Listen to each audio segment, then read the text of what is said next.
आज का हमारा टॉपिक है जियोमॉर्फिक प्रोसेसेस। नाम से ही आपको समझ आ गया होगा। जियोमॉर्फिक मतलब जियो मतलब अर्थ, मॉर्फिक मतलब चेंज ऑफ फॉर्म। अर्थ का फॉर्म जो है, अर्थ का स्ट्रक्चर नहीं, उसकी फॉर्म जो है वो चेंज होती रहती है। कैसे? मैंने आपको पहले एग्जांपल्स दिए थे, एक बार समझाया निकले बताया था कि आज जहाँ पे हिमालयाज हैं वहाँ पे कभी टेथिस था, बताया था। जिस आज ये मैं दिल्ली में बैठ के वीडियो बना रहा हूँ, दिल्ली में मतलब नॉर्थ इंडिया के जो प्लेन्स हैं वहाँ कभी ट्रेंच थी। दो प्लेट जब सब्डक्ट होती हैं, एक प्लेट दूसरी प्लेट के नीचे तो ट्रेंच बनती है ना, वो ट्रेंच यहाँ पे थी जो कि जो हिमालय से आने वाली नदियां हैं उन्होंने सेडिमेंट्स ला लाकर उस ट्रेंच को फिलअप किया और इतने फर्टाइल प्लेन्स बनाए। ठीक है, इसी तरीके से अरावलीज है। अरावलीज कभी हिमालय जितने ऊंचे पहाड़ थे, आज जो बहुत छोटे छोटे पहाड़ हैं। ठीक है, तो अर्थ का जो फॉर्मेशन है वो चेंज होता रहता है। अर्थ का फॉर्म जो अपना चेंज करती रहती है, उसके ऊपर जो रिलीफ फीचर्स हैं, जो लैंडफॉर्म्स हैं, वो टाइम के साथ चेंज होते रहते हैं। अब वो चेंज क्यों हो रहे हैं, कैसे हो रहे हैं, क्या उनकी स्पीड है, हमें उससे क्या फायदा हो रहा है, क्या नुकसान हो रहा है, यही सब हमें इस चैप्टर में पढ़ना है। चैप्टर है chapter 6 geomorphic process, class 11th का। आज इसकी इंट्रोडक्शन क्लास है, इंट्रोडक्टरी क्लास है। ठीक है, तो मेरा नाम है अंकुर कौशिक और चैनल का नाम आपको पता ही है, आपका अपना खुद का चैनल यूपीएससी एक्सेसिबल। ठीक है, चलिए तो स्टार्ट करते हैं।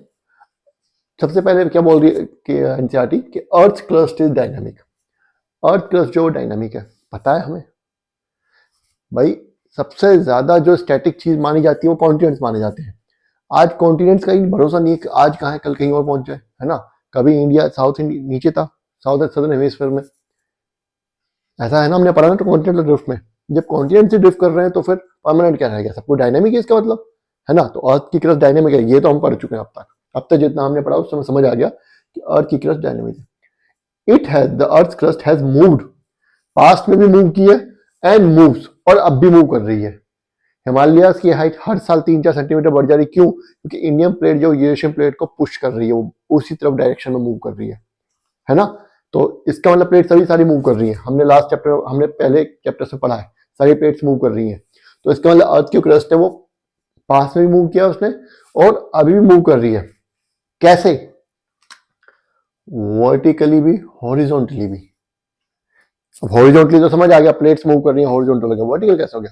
लावा ऊपर आता है ना। अर्थ वोल्केनोज नहीं बनते, है ना, पहाड़ बनते हैं ना। तो अर्थ की क्रस्ट ऊपर, वो भी तो क्रस्ट का हिस्सा है ना, वो भी तो कभी क्रस्ट ही रहा होगा। हिमालय की चोटी पर जो सेडिमेंट है वो कभी समुद्र के अंदर रहा होगा, टेथिस सी में, यही तो है ना, है ना। तो वो हॉरिजॉन्टली मूव करती है और वर्टिकली मूव करती है। नेक्स्ट आ जाइए, the earth crust moved at faster rate in the past than the present. हाँ, ये थोड़ा सा कॉम्प्लिकेटेड है। क्या कह रहा है ये कि जो अर्थ की क्रस्ट है वो पास्ट में फास्टर रेट से मूव किया था उसने, बल्कि आज उतना तेजी से मूव नहीं कर रही है। ऐसा क्यों, बता सकता है कोई? चलिए मैं बता देता हूँ। वो इसलिए कि पास्ट में हमने क्या पढ़ा, अर्थ है जो क्रस्ट मूव करती है, जो प्लेट बाउंड्री, जो प्लेट्स बन रही हैं, उनका रीजन क्या है? Convective currents, convection currents. Convection current कैसे बने? हीट, यहाँ पे हीट डिफरेंस बहुत ज्यादा हो गया, टेम्परेचर ग्रेडियंट, यहाँ का टेम्परेचर ज्यादा, यहाँ का टेम्परेचर कम है। लेकिन हम एक बात और भी जानते हैं कि अर्थ ठंडी हो रही है। पहले टाइम में ये टेम्परेचर और भी ज्यादा था, तो टेम्परेचर ग्रेडियंट और ज्यादा था, अर्थ अंदर से और ज्यादा गर्म थी, तो ये कन्वेक्शन करंट जो वो ज्यादा बनते थे और इनकी स्पीड भी ज्यादा रहती थी। समझ आ गया? जीएस में और अच्छे से समझाऊंगा, चलिए कोई बात नहीं। वैसे ऐसा कुछ रहता नहीं है जो मैं नहीं समझाता, सब कुछ समझा देता हूँ मैं यहाँ पे। ठीक है, चलिए। तो पास्ट में जो है वो फास्टर रेट से मूव किया अर्थ की क्रस्ट ने। नेक्स्ट लाइन क्या बोलते हैं? The difference in the internal forces operating from with in the earth which built up the crust have been responsible for variations in the outer surface of the crust। क्या कह रहा है? जो internal forces जो operate कर रही हैं, suppose कीजिए क्रस्ट है, ये बहुत बड़ा क्रस्ट का एक टुकड़ा है, ठीक है, यहां पे कोई इंटरनल फोर्स ऑपरेट कर रही है, यहां पे कोई इंटरनल फोर्स ऑपरेट कर रही है। सपोज कीजिए ये हमारा इंडिया ही है, ये हिमालयाज है, ये हमारा नॉर्थ इंडिया है जो हमारा प्लेन्स है, और फिर हमारा ये पठार है। समझ आ गया? इतने ज्यादा ऊंचे तो नहीं है, एक्चुअली हिमालय बहुत ऊंचा है। ठीक है, तो इसीलिए मैं बता नहीं पा रहा हूँ ये। चलिए प्लेन्स को थोड़ा छोटा कर देते हैं, ये हमारे प्लेन्स हैं, ठीक है, और ये फिर हमारे यहाँ पे पठार हैं, प्लेट्यूज। अब ये क्या बोल रहा है? The difference in the internal forces operating, कि नीचे जो फोर्सेस ऑपरेट कर रही हैं उन फोर्सेस में जो डिफरेंस है, अलग अलग तरीके की फोर्स पड़ रही है, वो अलग अलग लैंडफॉर्म ऊपर बना रही है। समझ रहे हो? अगर अंदर से प्लेट डाइवर्जिंग बाउंड्री बन रही है, अंदर ऐसे ऊपर जा रहा है, लावा मैग्मा ऊपर की तरफ जा रहा है, तो वोल्केनो बनेगा बाहर, है ना। अगर कन्वर्जिंग बाउंड्री बन रही है तो पहाड़ बनेगा। कन्वर्जिंग बाउंड्री के बाद फिर कहीं ट्रेंच भी बनेगी, तो वहां पे क्या बनेगा, वहां पे ये हमारा ये रीजन पहले हमारा ट्रेंच था, ये ध्यान रखिएगा, है। ये रीजन जो हमारा जो नॉर्थ इंडिया वाला ट्रेंच था, तो वहां पे हिमालयाज की सेडिमेंट्स इकट्ठा होकर प्लेन बन गया, ठीक है।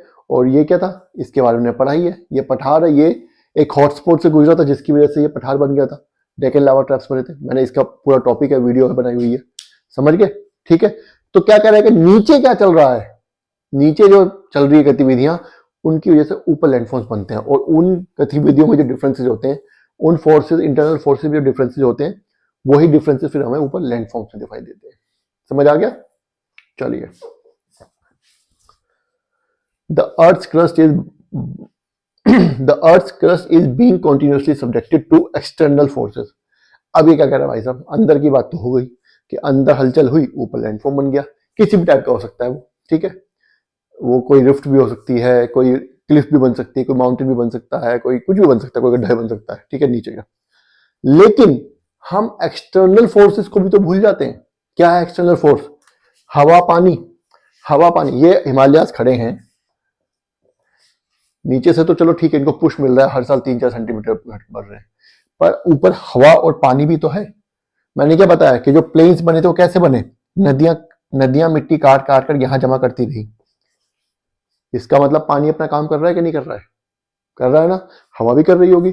तो ऐसा कहा जाता है कि अगर डिन्यूडेशनल प्रोसेसेस ना होते, अगर एक्सटर्नल फोर्सेस ना ऑपरेट कर रही होती, इरोजनल फोर्सेस, तो हिमालयाज की ऊंचाई हर साल 3 सेंटीमीटर बढ़ रही है, जो रेट से उससे थोड़ी ज्यादा बढ़ती। समझ रहे हैं? समझिए, ठीक है। तो जो एक्सटर्नल फोर्सेज हैं, earth surface is being continuously subjected to external forces, हमेशा 24 घंटे एक्सटर्नल फोर्सेज उस पर काम करती रहती हैं, इंड्यूस बेसिकली बाय एनर्जी। और उन फोर्सेस का सोर्स क्या है? देखिए, अंदर की जो फोर्सेस थी इंटरनल, उनका सोर्सेस तो हमने बता दिया, कन्वेक्शन करंट थी या जो भी है, टेम्परेचर ग्रेडियंट। बाहर जो फोर्सेस काम कर रही हैं, लैंड फॉर्म पे बाहर भी फोर्सेस हमेशा काम करती रहती हैं। अब मैंने क्या बताया, नॉर्थ इंडिया पहले ट्रेंच था, नॉर्थ इंडिया पहले ट्रेंच था, आज ये प्लेन बन चुका है, तो वो बाहर की फोर्सेस की वजह से ही तो हुआ। जो इरोजनल फोर्सेस जो माउंटेन से सेडिमेंट इकट्ठा करके हमारे नॉर्दर्न प्लेन को, जो ट्रेंच था, जो गड्ढा था, उसको प्लेन बनाया, है ना। तो बाहर की फोर्सेस हमेशा काम करती है, लेकिन इन फोर्सेस को एनर्जी कहां से मिल रही है ऑपरेट होने के लिए? सनलाइट से। हवा भी सनलाइट की वजह से चलती है, हीट एनर्जी। पता है हमने? नहीं पता, आगे क्लाइमेट में पढ़ेंगे। और हमारे जो पानी है, वाटर साइकिल, वो तो सन से चलती है, वो तो पता ही होगा ना, वाटर वेपर बनता है, पानी फिर ऊपर जाता है, फिर नीचे आता है, यही सब तो चल रहा है नदियों में भी, है ना। वही पानी तो घूमता रहता है। तो ये हमारा हो गया। अब मोटा मोटा आपको पता चल चुका है कि अर्थ के ऊपर, अर्थ जो जियोमॉर्फिक प्रोसेस है, अर्थ का फॉर्म बदलता रहता है, तो उसके बारे में आपको एक आइडिया हो गया कि अर्थ का फॉर्म क्यों बदलता है। इंटरनल फोर्सेस भी काम करती हैं और एक्सटर्नल फोर्सेस भी काम करती हैं। इसकी वजह से अर्थ का, सपोज कीजिए, अब इंटरनल फोर्सेस की वजह से कोई पहाड़ बना, टाइम के साथ एक्सटर्नल फोर्सेस ने उसको घिस घिस कर इतना छोटा बना दिया, और थोड़े टाइम बाद वो बेचारा प्लेन ही बन जाएगा। एग्जाम्पल अरावलीज। अरावलीज कभी हिमालय जितने ऊंचे थे, आज क्या है? कुछ भी नहीं, 1000 मीटर, 800 मीटर। कभी उनकी ऊंचाई 10,000, 12,000 मीटर रही होगी, है ना। आज कुछ भी नहीं है।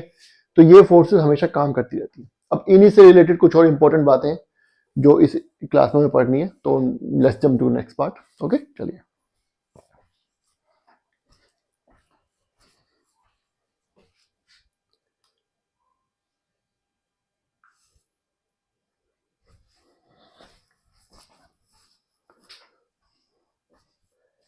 चलिए, ये हमने पढ़ लिया कि दो तरह की फोर्सेस होती हैं, एक जो अर्थ के अंदर काम करती हैं, ठीक है, अर्थ का स्ट्रक्चर से फॉर्म 24 घंटे चेंज करती रहती है वो, और एक जो अर्थ के बाहर काम, ऊपर काम करती है, जो अर्थ के नीचे काम करती है, उनको हम एंडोजेनिक फोर्सेस कहते हैं, ठीक है। उनके लिए एनर्जी कहाँ से मिलती है? अर्थ के हीट इंजन से, बताया था आपको, टेम्परेचर ग्रेडियंट की वजह से, ठीक है। अर्थ के ऊपर जो फोर्सेस काम करती हैं उनको हम एक्सोजेनिक फोर्सेस बोलते हैं, बाहर काम करती हैं, ठीक है। एक बार देख लेते हैं एनसीईआरटी लैंग्वेज में। The earth crust is being continuously subjected. The earth सब, यहाँ पे सरफेस आएगा, the earth surface is continuously, the earth surface is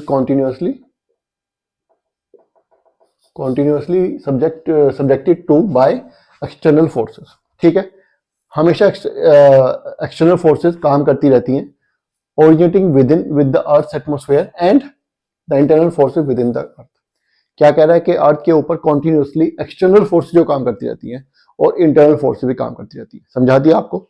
जो एक्सटर्नल फोर्सेस काम करती है उनको हम एक्सोजेनिक फोर्सेस कहते हैं, जो इंटरनल फोर्सेस काम करती रहती है अर्थ के सरफेस पे उसको हम एंडोजेनिक फोर्सेस कहते हैं। ये कॉन्टिन्यूसली काम करती रहती है और इनका काम सिर्फ एक होता है, अर्थ के स्ट्रक्चर को चेंज करते रहना, अर्थ की जो फॉर्म है, जो उसका स्ट्रक्चर, उसको चेंज करते रहना। ठीक है, आगे आइए।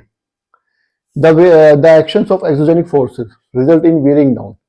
क्या कह रहा है कि एक्सोजेनिक फोर्सेस का एक्शन जो होता है उसका रिजल्ट क्या निकलता है कि वियरिंग डाउन, मतलब डिग्रेडेशन। क्या करती है वो, पहाड़ को सेडिमेंट्स में तोड़ देती है ना, वियरिंग डाउन कर देती है वो, ऐसा ही तो होता है, उसको हम बोलते हैं डिग्रेडेशन इसको। End of relief elevation, wearing down of relief, relief मतलब एलिवेशन, ऊंचे ऊंचे जो स्ट्रक्चर्स होते हैं उनको वियर डाउन करती है, मतलब छोटे छोटे सेगमेंट्स में कर करके धीरे धीरे उनको उनकी हाइट कम करती है। ठीक है, और उस सेडिमेंट को कहां लेके जाती है, एंड फिलिंग अप एग्रेडेशन, जिसको बोलते हैं, और जहां पे डिप्रेशन के गड्ढे होते हैं वहां पे उस सेडिमेंट को फिलिंग अप कर देती है, जिसको हम एग्रेडेशन बोलते हैं।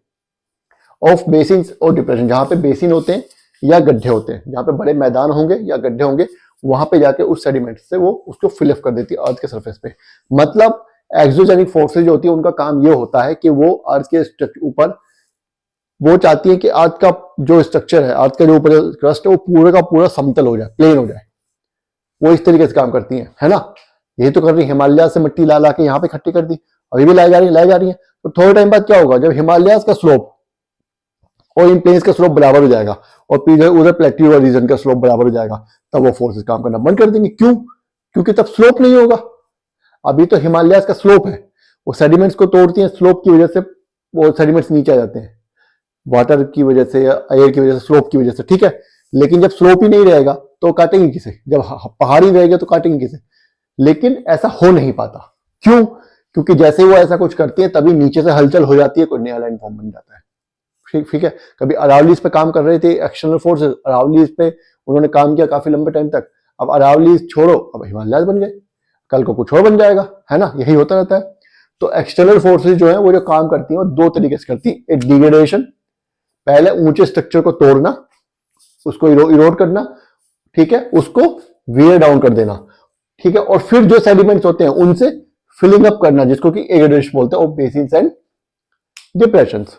ठीक है, अर्थ के सरफेस पे। यहां तक समझ आ गया, चलिए आगे चलते हैं। The phenomenon of wearing down of relief variations of the surface of earth through erosion is known as gradation. अब क्या बोल रहा है कि phenomena of wearing down of relief variations of surface through erosion is known as gradation. कि क्या बोल रहा है कि जो ये फिनोमेना है ऑफ वेयरिंग डाउन ऑफ किसका, रिलीफ का, उस फिनोमेना को हम ग्रेडेशन बोलते हैं।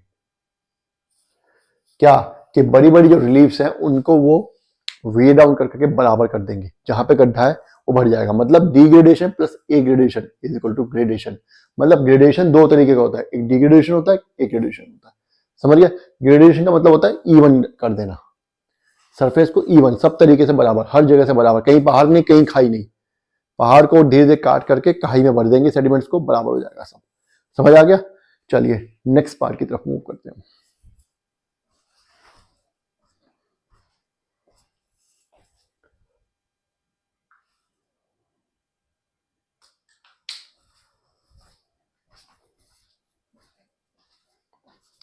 चलिए अब आगे एनसीईआरटी क्या कह रही है, वो ये कह रही है कि एंडोजेनिक फोर्सेस कंटिन्यूअसली एलिवेट और build up parts of earth. के जो एंडोजेनिक फोर्सेस है, मतलब अर्थ के नीचे जो काम करती है, सरफेस है, सरफेस के नीचे जो फोर्सेस काम करती हैं, वो क्या करती है, कॉन्टिन्यूअसली अर्थ के सरफेस पे नए स्ट्रक्चर्स, नए लैंडफॉर्म क्रिएट करती है।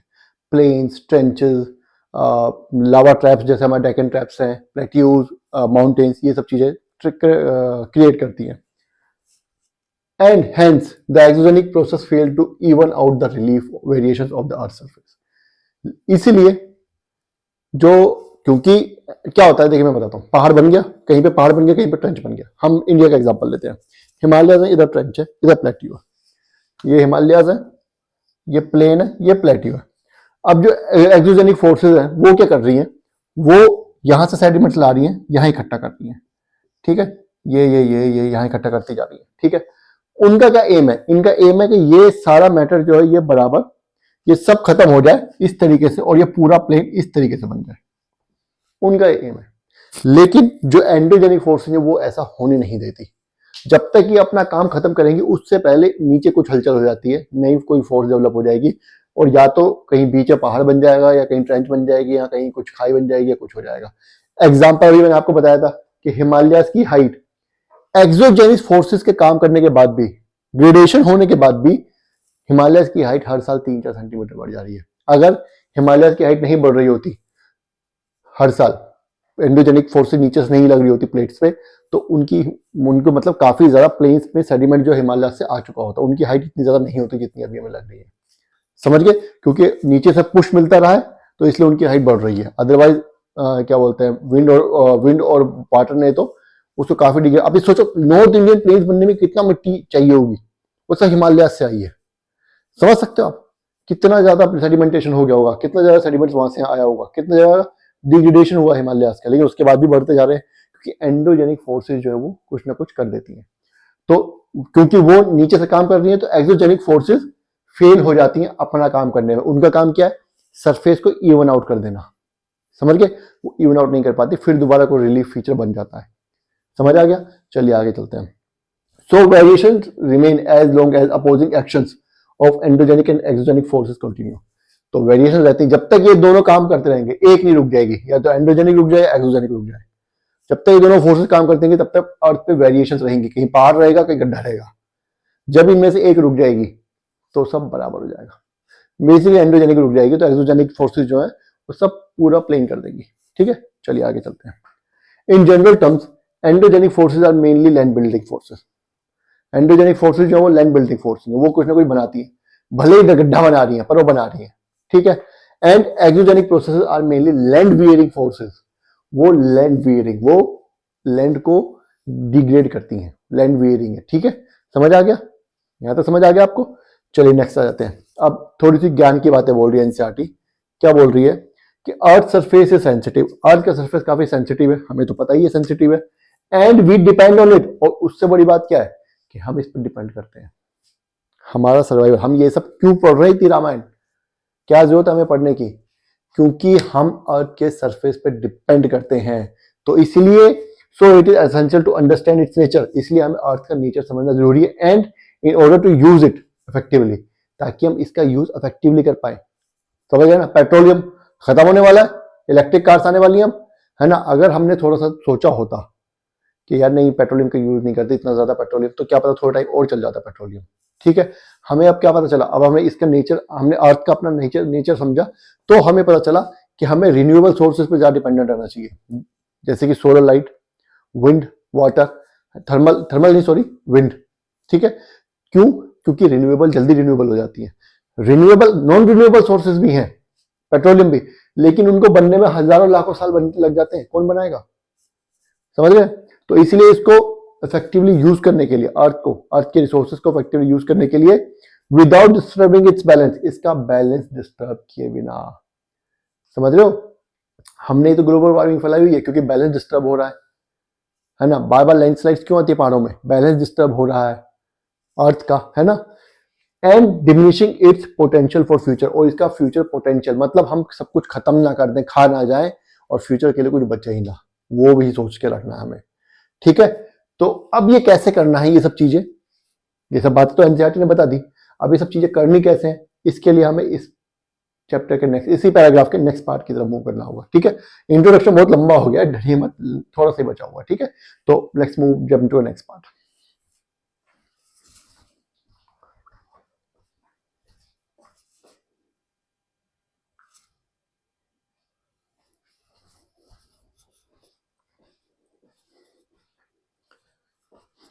चलिए आगे बढ़ते हैं। All organisms contribute to sustain the earth environment. Earth को एनवायरमेंट को सस्टेन करने में सभी ऑर्गेनिजम्स की कॉन्ट्रीब्यूशन है। ठीक है, क्या कॉन्ट्रीब्यूशन है इसमें भी हम नहीं जाते हैं, बहुत लंबा टॉपिक है। ठीक है, सभी ऑर्गेनिजम्स का, ऑलमोस्ट सभी का ऑर्गेनिजम्स का। ठीक है, थोड़ा है किसी का ज्यादा है पर है। However, humans have caused extensive damage to the environment through overuse of resources. सब तो कंट्रीब्यूट कर रहे हैं, हम लोग क्या कर रहे हैं, हम लोग खाने पे लगे हुए हैं। हमने क्या किया, एक्सटेंसिव डैमेज कर दिया, कैसे, ओवर यूज करके। गांधी जी ने कहा है, गांधी जी ने कहा है कि there is plenty, there is enough for everyone's need but not for greed. कि सबकी जरूरत के लिए तो हमारे पास है, हमारी अर्थ पे बहुत है, लेकिन अगर हम लालची होंगे, किसी का लालच नहीं भर सकते। और वही बात है, हम लालच के चक्कर में क्या कर रहे हैं, रिसोर्सेज को खा रहे हैं। ठीक है, चलिए, यूज यू मस्ट, हमें यूज तो करना चाहिए, बिना यूज करे कैसे रहेंगे हम अर्थ के जो रिसोर्सेज हैं, but must also leave its potential enough to sustain life through the future. लेकिन उतना तो छोड़ देना चाहिए कि आगे वाले के लिए बच जाए। सारे पेड़ काट दोगे, अरे एक पेड़ काट रहे हो तो एक लगाना भी पड़ेगा हमें आगे वाली फ्यूचर जनरेशन के लिए। सारे काट दोगे तो क्या होगा, आगे वालों को क्या मिलेगा, सारा पेट्रोलियम खत्म कर दिया, आगे वालों को क्या मिलेगा, कुछ नहीं, इलेक्ट्रिक चलाएंगे। ठीक है, उनको तो पता ही नहीं डीजल का फील कैसा आता था चलाने में, है ना, उन्हें तो पता ही नहीं। अब आगे कैसे पता चलेगा आने वाली जनरेशन को, आगे ऐसे 20-25-30 साल बाद जो जनरेशन आएगी उसको कैसे पता चलेगा, कभी पेट्रोलियम, कभी पेट्रोल से सीएनजी पे तो खैर चलेगा, अभी डीजल से गाड़ियां चला करती थी, उनको तो पता ही नहीं चल पाएगा। चलिए, most of the surface of earth has bean shaped over very long periods of time, hundreds of thousands of years. ज्यादातर जो अर्थ का सरफेस है उसको शेप होने में, जो शेप हुआ है या शेप जो हो रहा है उसमें कई सौ हजारों साल लग गए हैं।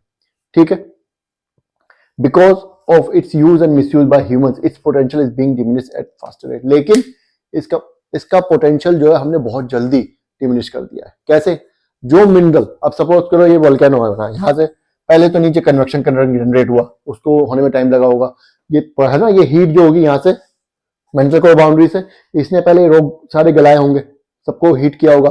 ठीक है, तो कन्वेक्शन क्रम बना, फिर इसने इस क्रस्ट को गलाया होगा, फिर ये लावा ऊपर आया होगा, फिर ये फैला होगा, फिर ये ठंडा हुआ होगा, तब जाके रोग बना होगा, इसके अंदर मिनरल्स के क्रिस्टल्स बने होंगे। वो मिनरल हमने 2 दिन में खत्म कर दिए, हमने 100 साल में सारा कितना मिनरल खत्म कर दिया, कितना यूज कर लिया, है ना। तो बनने में तो लगे हजारों लाखों साल, खत्म हो गया 2 दिन में। इंडस्ट्रियल रेवोल्यूशन हुए अभी कोई ज्यादा टाइम थोड़ा ना हुआ है। ठीक है, और इंडस्ट्रियल रिवोल्यूशन के बाद ही तो हमने सारे रिसोर्सेज को ज्यादा खत्म किया है, उससे पहले इतना ज्यादा खत्म नहीं किया था। ठीक है, उससे ज्यादा फिर भी एक बैलेंस बना हुआ था। चलिए, ये था लास्ट लाइन एनसीईआरटी। ये क्या है, ये बोल रहा है कि हमें अगर क्या कह रहा है कि if the process which shaping our surface of earth into variety forms and natural materials which is composed of are understood, precautions can be taken to minimize detrimental effects of human use and to preserve it. क्या कह रहा है कि अर्थ को जो crust में, जो कहता है कि अर्थ का जो सरफेस है उसको शेप होने में हजारों लाखों साल लग गए। अगर ये शेप कैसे आ रही है उसको वो हम समझें तो हम प्रिकॉशंस ले सकते हैं। ठीक है, एंडोजेनिक फोर्सेस, एक्सोजेनिक फोर्सेस, इन सब के बारे में अगर हम समझें तो हम प्रिकॉशंस ले सकते हैं और आगे इन रिसोर्सेज को यूटिलाइज करने से पहले सोचें। हमें एक तरीका मिल जाएगा कि रिसोर्स यूटिलाइज इस तरीके से करें कि आने वाली जनरेशन के लिए भी बच जाए, अर्थ का बैलेंस ना डिस्टर्ब हो। समझ गए? तो ये इंट्रोडक्टरी क्लास थी। नेक्स्ट हमारा जियोमॉर्फिक, नेक्स्ट जो टॉपिक है हेडिंग जो है एनसीईआरटी की, उसका हेडिंग भी जियोमॉर्फिक प्रोसेस ही है। ठीक है, तो ये हम नेक्स्ट क्लास में करेंगे। अभी आप इस वीडियो को देखिए, समझिए, कुछ समझ नहीं आया तो कमेंट कीजिए और चैनल को सब्सक्राइब तो कर ही रखा होगा आपने, लाइक भी कीजिएगा। Thank you.